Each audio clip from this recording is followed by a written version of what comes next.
Приветствую! Вы на моем канале. Меня зовут Валерий Шатилович. Я профессиональный ясновидящий и парапсихолог. В этом видео мы поговорим про детскую одержимость. Страдают ли дети одержимостью бесами и как им можно помочь? Итак, многие люди, у которых есть дети, и если дети эти неспокойные, ведут себя агрессивно, задаются вопросом, а может быть в моем ребенке сидит какая-то сущность, может быть мой ребенок одержим. Такие сообщения я довольно часто получаю. В этом видео я хотел бы рассказать о том, как понять, что ребенок одержим. Во-первых, бывает ли такая одержимость у детей? Да, действительно, эти случаи бывают.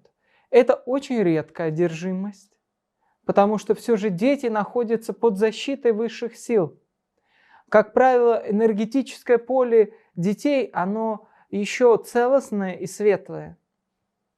И считается, что до 7, кто-то говорит до 10 лет ребенок пребывает в энергополе своих родителей.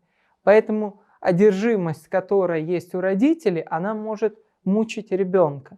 Но у ребенка отдельно, чтобы была одержимость, отдельно от родителей, это довольно-таки редкий случай. Но все же такое бывает. Каким образом можно определить, понять, что у вашего ребенка одержимость? Ну, в первую очередь, это проблемы с нервной системой. Довольно-таки серьезные проблемы. Понятное дело, что маленький ребенок, он кричит, он плачет тогда, когда его что-то беспокоит, что-то его тревожит. Но надо научиться различать, это плач как крик о помощи, или это уже поведение такое, знаете, подлое, хитрое. То есть, когда ребенок пытается манипулировать этим вот криком, плачем, и это неадекватно. То есть все мы видели какие-то фильмы, да, где как себя ведут одержимые люди, что они ругаются матом, они кричат низким голосом. И вот у меня был такой случай, я встречался с такими родителями, вот у которых маленький ребенок, девочка, говорила мужским басом, орала, проклинала. Вот такой яркий случай одержимости. И этого ребенка потом приходилось вычитывать, вымаливать. Много священников над ним читали молитвы, пока ребенка не избавили от этой одержимости. Вот. Значит, это первый признак, да, вот если меняется голос, и голос такой неестественный для ребенка.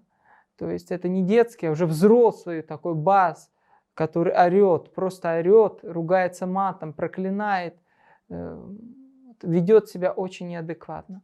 Затем, конечно, это очень агрессивный будет ребенок, который издевается над всеми вокруг. То есть этот ребенок будет любить драться, он будет даже тянуться к оружию.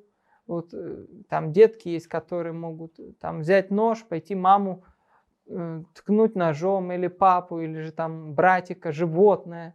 То есть эти бесы, они будут подталкивать вот такое делать, там как-то резать, пускать кровь самому себе, либо же кого-то ножом, там, ножницами, острыми предметами, кому-то причинять боль. Вот такую, знаете, не детское поведение. То есть не то, что ребенок разозлился и пошел там игрушки разбросал, или там все со стола сдер скатерть и еда упала на пол, а именно такое осознанное поведение, осознанные действия, ведущие вот к кровопролитию, будем так говорить. Конечно же, такие дети, они не переносят любой святыни. То есть их нельзя привести в храм, они не могут находиться рядом с иконами, они снимают с себя крестик, или же любая другая религия. Не могут попасть в мечеть, не могут слушать суры из Корана, если кто-то читает намаз. То есть вот все такое высоко вибрационное, все религиозное, это их раздражает, они не могут это терпеть.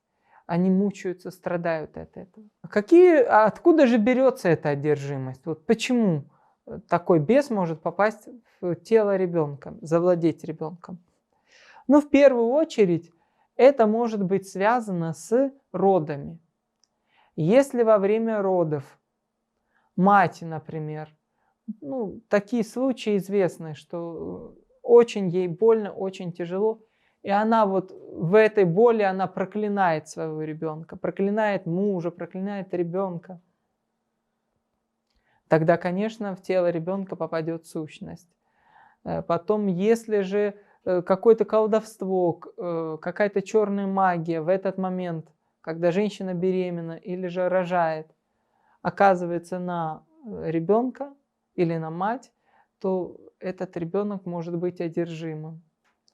Также это может быть переклад, то есть будем говорить так, если взрослый человек, он может своими поступками, своим поведением получить эту одержимость, когда он пьет, наркоман, он всех ненавидит, он всех обвиняет, он там лазит по кладбищам, где-то по таким неблагоприятным местам, он получит эту одержимость, сам может ее вызвать.